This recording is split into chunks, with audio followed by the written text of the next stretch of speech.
let it go. Right. Not be so formal. Yeah. But with the book, so there are a lot of what I call like different swim lanes within the book. You have the grief, you have the, I want to say like overcoming but rediscovering of yourself. You have the advice from the interviewees and then also from yourself. And then you have exercises that people can go through at the end of each chapter that are associated with that theme or that chapter and helping people move through things.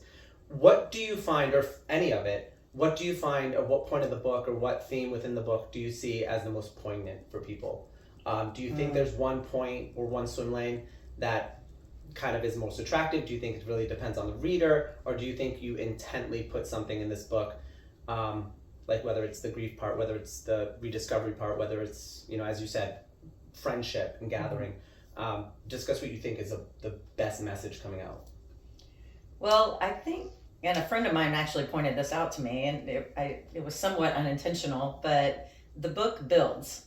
I mean, it starts by talking about first steps when you're trying to move on from a big life change and you're trying to grow and get unstuck. And then,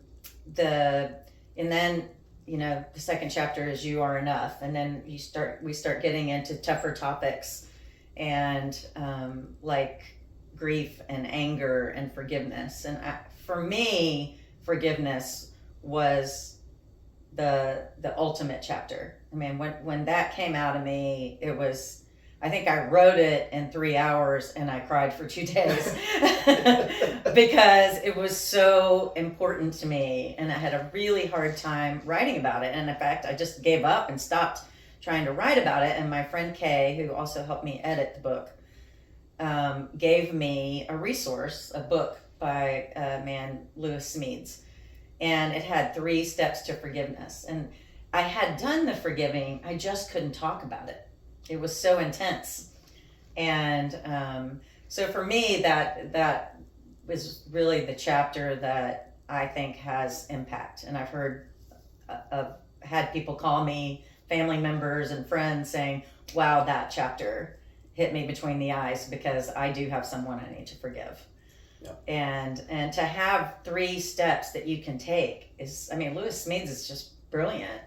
And I'm going to do some more writing on that topic, even though I'm no expert, but you can only be an expert in yourself unless you go study and be a doctor or something, right? I'm an expert in myself and how it made me feel, but I've had a lot of conversations with people since I wrote the book. And I think the other book chapter that seems to be having a lot of impact is the chapter on grief. I have several friends here and then friends back home in Nashville who've lost their husbands. And I have a friend in South Africa who I met hiking in Spain and we've stayed friends.